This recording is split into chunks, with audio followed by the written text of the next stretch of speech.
नमो नमः मित्राणि सादरं वन्दनानि अभिनन्दनानि च। एहि मित्र संस्कृतं पठामः। संस्कृतभाषा शिक्षणस्य आभासीय कक्षायां पुनः भवतां सर्वेषां स्वागतम्। मित्रों, कृदंत प्रकरण में हम प्रत्यय पर चर्चा कर रहे हैं। तो आज इस कालांश में जिस प्रत्यय के बारे में हम चर्चा करने वाले हैं वो प्रत्यय है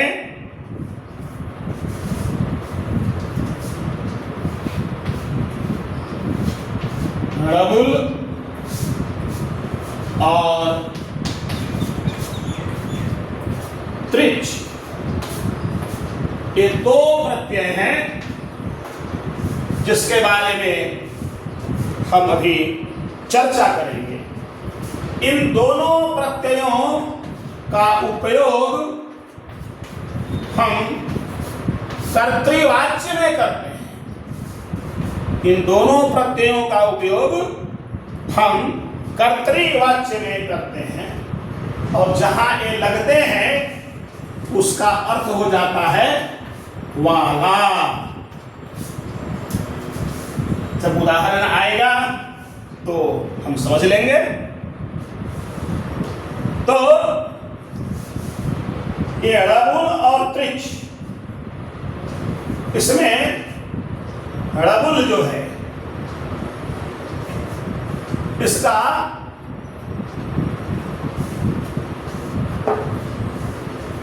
ण का लोप हो जाता है, ल का भी लोप हो जाता है और यहां इस त्रिच के च का भी लोप हो जाता है।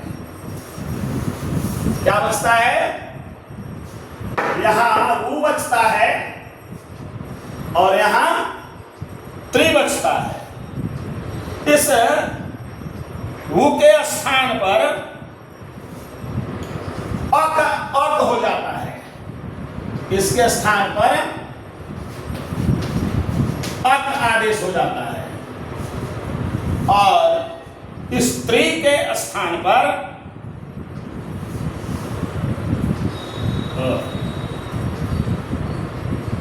अ हो जाता है। आइए हम उदाहरणों के द्वारा त्रि में अ जुड़ जाता है। आइए उदाहरणों के द्वारा हम उसे समझने का प्रयास करते हैं। पहले त्रिच प्रत्यय से हम आरंभ करेंगे। जैसे क्री धातु है, इससे हम त्रिच प्रत्यय करेंगे तो रूप बनता है कर्ता। क्या बनता है? कर्ता। और कर्ता का अर्थ क्या होता है? करने वाला। कर्ता मतलब जो है करने वाला। और यदि हम क्री धातु से णबुल प्रत्यय करेंगे तो क्या बनेगा? कारक। और विसर्ग लग जाएगा तो कारक। इसका भी अर्थ क्या है? कारक, करने वाला। कारक, ये भी दोनों का अर्थ होता है करने वाला। तो आगे जब शब्द रूप में हम इसका प्रयोग करेंगे तो थोड़ा भेद होता है, इसलिए पहले हम केवल त्रिच प्रत्यय से बने हुए जो पद हैं उसके बारे में जानकारी हासिल करते हैं। तो क्री से करने पर कर्ता, फिर नी से त्रिच करने पर नेता है। नेता मतलब ले जाने वाला। दृश्य धातु से जब त्रिच करेंगे तो बनेगा दृष्टा। और इसी तरह से हं धातु से त्रिच प्रत्यय करेंगे तो हंता, मारने वाला, देखने वाला, ले जाने वाला। ब्रू धातु से त्रिच करेंगे तो वक्ता, वक्ता बोलने वाला।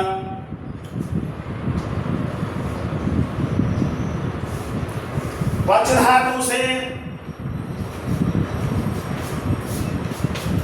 त्रिच प्रत्यय करने पर वक्ता।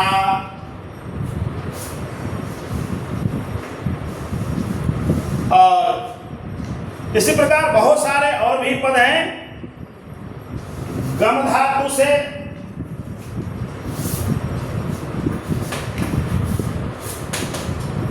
त्रिच करने पर गंता। और पी धातु से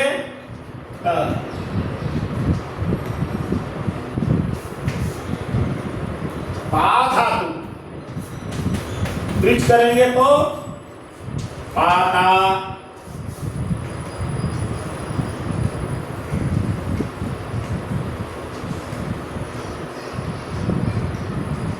ऐसे बहुत सारे पद हैं जो बनेंगे। तो त्रिच प्रत्यय से बने हुए जो पद हैं इसका रूप चलता है तीनों लिंगों में, तीनों वचनों में और सभी विभक्तियों में। तो ये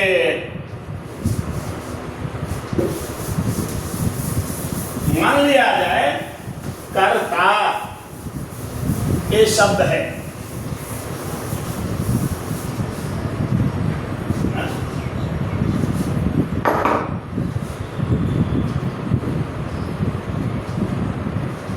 कर्ता शब्द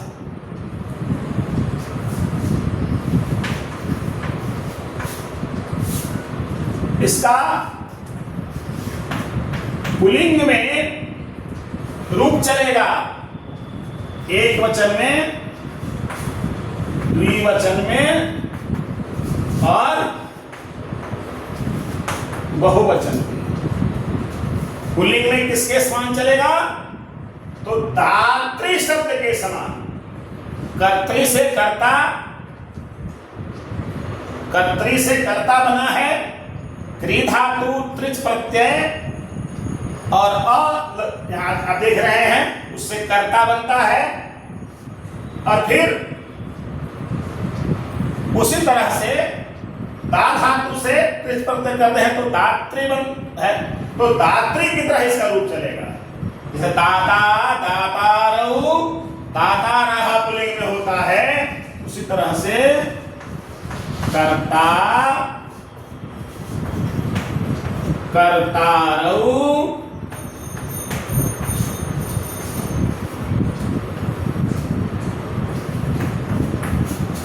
कर्तारः ये पुल्लिंग में होगा। और स्त्रीलिंग में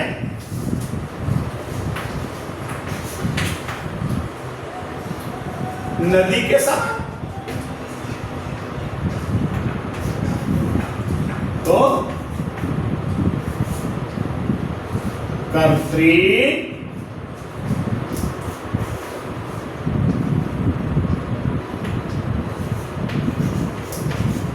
कर्त्र्यौ,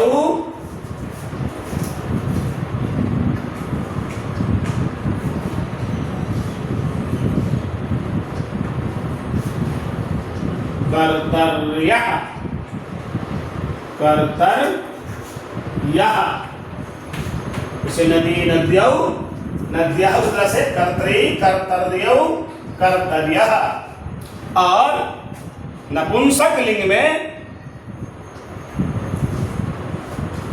वो दात्री दात्रीणी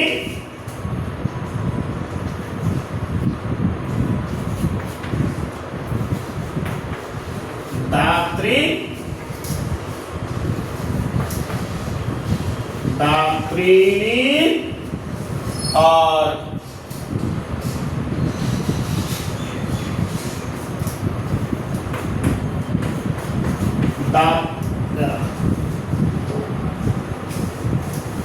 दात्री की तरह चलता है, इसलिए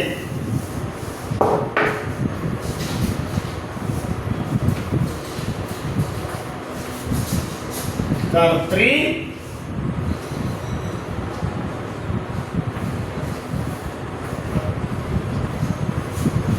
कर्त्री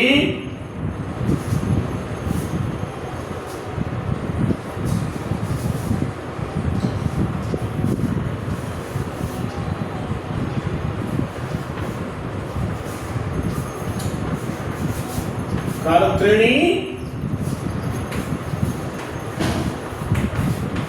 कर्त्रिणी।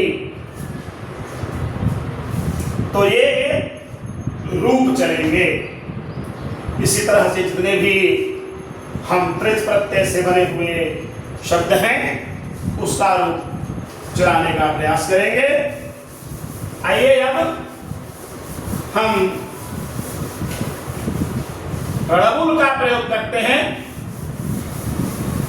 अभी बताया भी था कि जब हम रणबुल का प्रयोग करते हैं तो क्री धातु से रणबुल का प्रयोग करेंगे तो कर्ता एक कारक बनता है और फिर विसर्ग कारक। इसी तरह से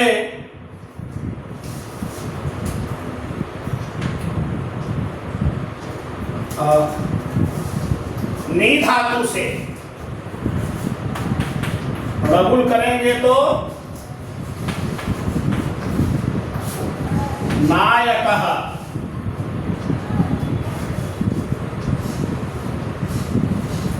और दा धातु से रणबुल करेंगे तो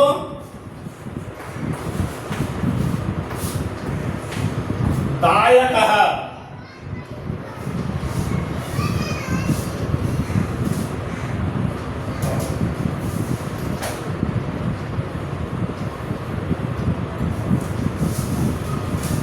वाच धातु से रणबुल करेंगे तो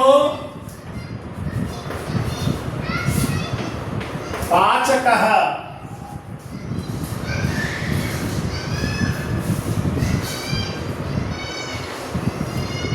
जन धातु से रणबुल करेंगे तो जनकः। और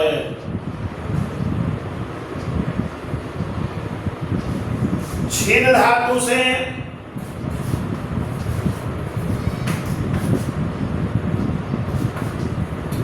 रणबुल करेंगे तो छेदकः। ये ऐसे इसके भी रूप बनेंगे तो हमको उसको भी ध्यान में रखना चाहिए। पठ धातु से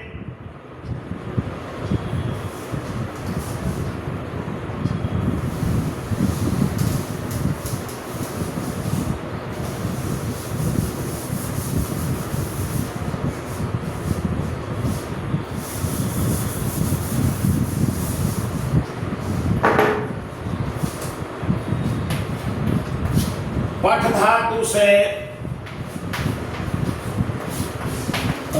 रणबुल करेंगे तो पाठकः।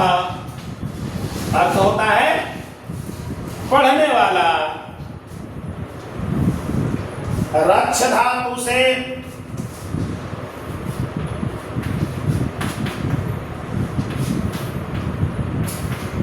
रणु करते हैं तो रक्षक ध्यान में होगा, अक्ष सीधे आकर के जुड़ जाता है। तो इस प्रकार से इसके रूप बनते हैं और इसका भी रूप चलता है पुल्लिंग में बालक के समान, स्त्रीलिंग में लता के समान और नपुंसक लिंग में फल के समान। आइए हम रक्ष धातु का रूप, ये जो रक्षक बना है शब्द,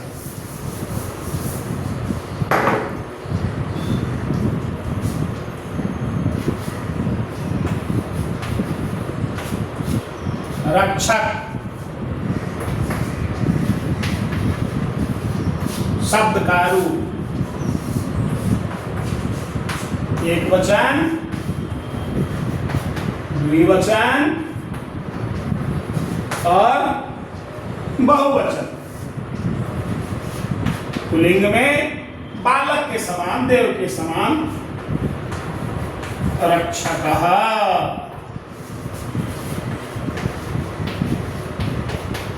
रक्षकौ, रक्षका और स्त्रीलिंग में लता के समान रक्षका, रक्षके,